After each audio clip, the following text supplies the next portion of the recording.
Binabatok-batukan na Binabatok-batukan. Oh, pati flag galit na sa'yo eh. 3 kidnapping cases in just 5 weeks. Hindi po ito fake news, no?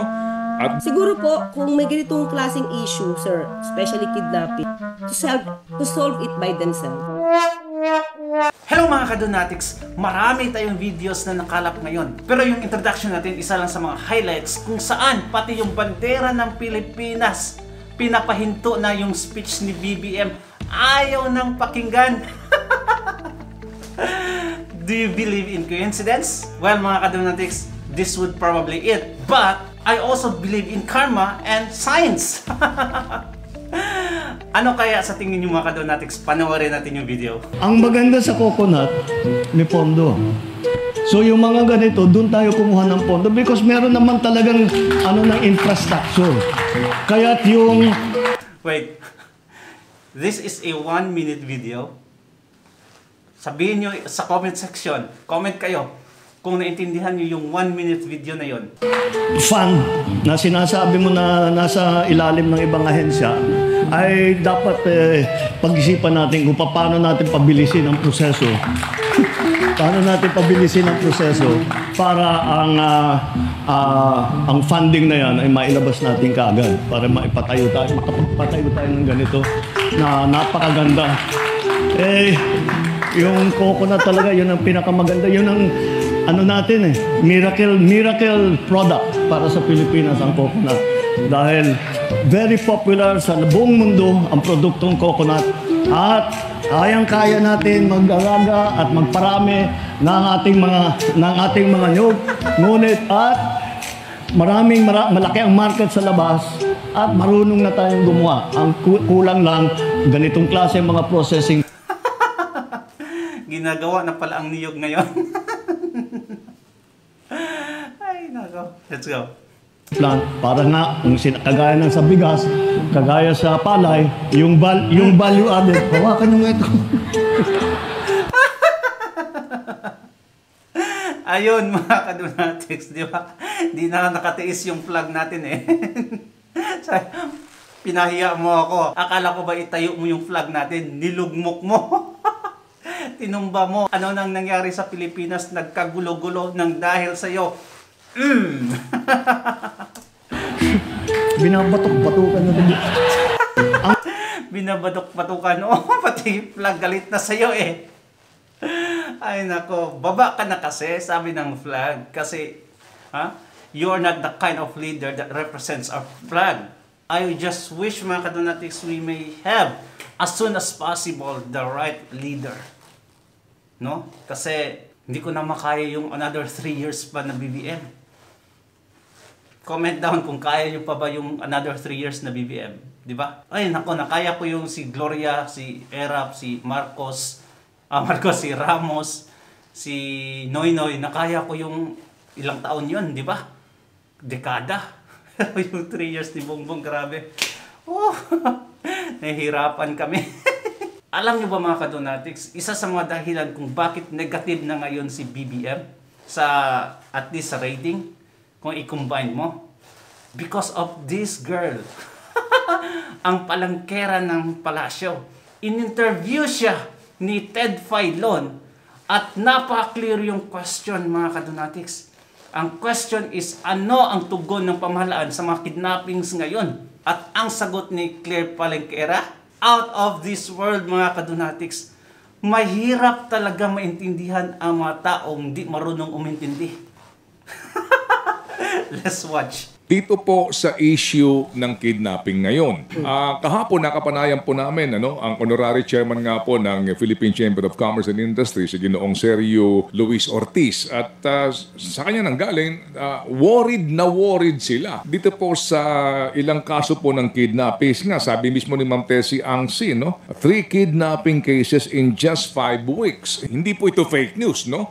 At dito po, talagang sinasabi ng mga negosyante na ang gobyernong Marcos kinakailangan na po ditong kumilos at maramdaman nila na may ginagawa ang gobyerno. Just this week lang kung nanonood kayo ng balita, ilang tao ang pinatay Isang tao lang, pinatay niya ang 7 kasama niya. Dahil mga kadonatics, walang pangil yung batas ngayon. Isang tatay, binaril yung 2 estudyante. Nakita niyo yun?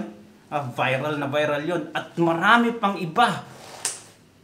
Grabe mga kadonatics. Ngayon lang to. Grabe mga kadonatics. Kahit hindi ka nanonood ng news sa Pilipinas mga kadonatics, lumalabas talaga sa feed mo. Dumadaan kasi viral palagi yung patayan sa Pilipinas. May tugon ba ang palasyo? Eto. Panoorin natin. Yes, sir. Katulad nga po nito, siguro din po Kidnapping hindi naman din to fake news na talagang mabilis po na inaksyonan. Yun na, mali na naman. Itong sitwasyon po ni Mr. Ke. Bago nga mag-Easter Sunday ay nakuha na po o nahuli ang 3 suspect. Ganun po talaga kabilis ang isinagawa dahil din po ito sa direktiba ng Pangulo. Wait, isang mali na yun ha. Ang tanong kasi doon, anong tugon ng palasyo para ma-lessen yung kidnappings or totally eradicate? Ang sagot ni Claire Palangkera, ha? Yung after na sa kidnappings, yung dapat mahuli agad. What? We are talking about prevention. After effects yung sagot niya. Ay nako. Let's go. Siguro lang sir, ganito. Pag may mga ganitong sitwasyon, minsan po, kaya po siguro hindi nakaka-action agad ang PNP or ibang mga law enforcement agencies. Hindi rin po kasi agad na ibibigay yung impormasyon sa tamang ahensya. Parang minsan, pag ganito po yung sitwasyon, is kinikip muna nila sa family. Wow, kidnappings ikikip mo sa family? Anong klaseng tao to?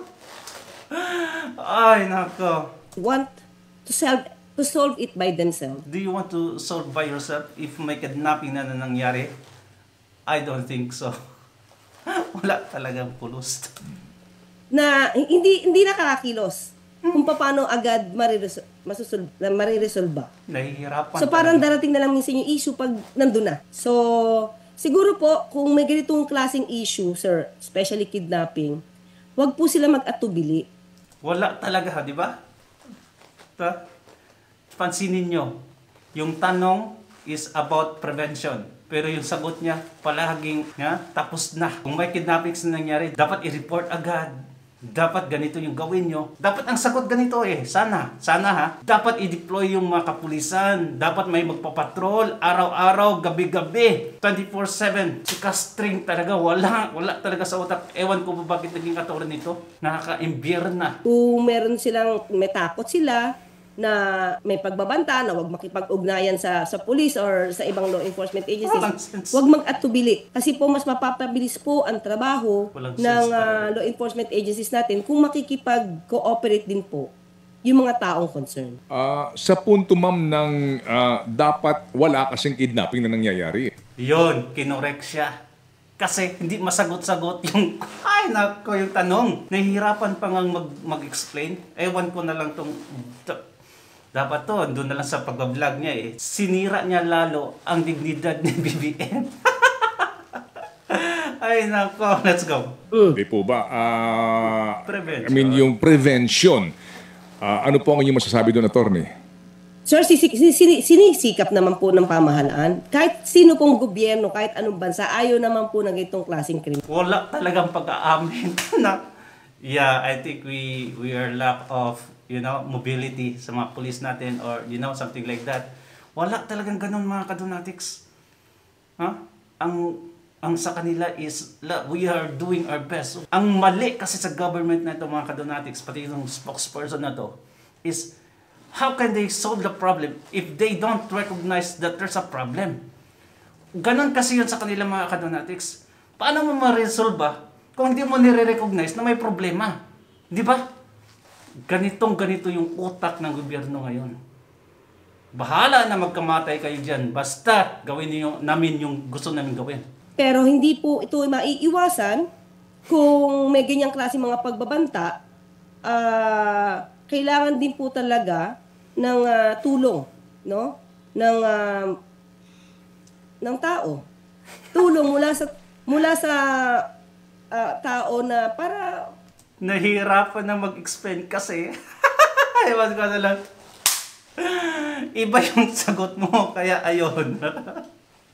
Nahihirapan ng mga kadonatics. 80-80 talaga daw, sabi ng mga sa comment. Oh.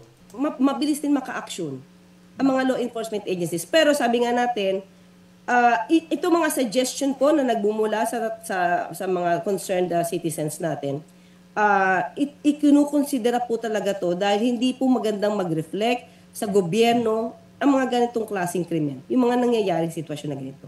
Kaya asahan niyo po na mas mabilis pa po ang pag-aksyon ng gobyerno, basta po rin ang kooperasyon po ng tao ay Wala talaga. Mabilis yung action. Mabilis lang palagi. Para bang sabi nila na andyan na yung problema, hindi na natin na-actionan kung paano ihinto yung problema. Ang importante dito, paano natin na-actionan pagkatapos ng problema. Nakita nyo sa mga drama, mga kadonatics, saka pa darating yung police, pagtapos na, may problema na, tapos na yung problema, everything is done. Ganito talaga. Ha? Instead na i-prevent yung pangyayari, doon na sila sa after ng pangyayari. Ay, nakabungog. Ito ang next video natin panonoorin, mga kadonatics. Si Ma'am Hanelet na mismo nagsabi na let's stop worrying. Kasi I'm sure, mga kadonatics, we are still worried at this moment. Sabi niya, God is working. God's hand is totally working and is being seen right now, mga kadonatics. And I truly believe, kasi yung paborito kong text, and I always bring this into my memory, text na sa Romans 8:28, na all things work together for good to them who love God, to those who called according to His purpose. We seem to be in the dark place, but still God is in control. God can turn the darkness into light. Ganyan yung paniniwala ko, mga kadonatics. Kung nasaan ka man ngayon, kung anong situation ka, meron ka ngayon, mga kadonatics, always remember, God can turn that into positive thing. You just have to recognize and acknowledge that God's presence is always there. Let's hear the word from Ma'am Hanelet. Sabi nila, miskin na yung mga lawyers, komedyante pa rin daw, nakikipagbiruan sa kanila. At saka, ang masasabi ko lang about sa health niya, may ginagawa ang Panginoon. Alam ko, may ginagawa ang Panginoon. Hindi ko na lang may detalye sa inyo, pero up to now, I find it so amazing how God has been at work. His hand is really at work. Maniwala kayo. That's why, nung last time na nandito ako, gusto ko nga yung isa-isa mag-share ng prayer. Positive Yun din ang talaga, gusto diba? ko. Every time na napupunta kayo dito, sana dasal. At dasal. Wala talagang magawa ang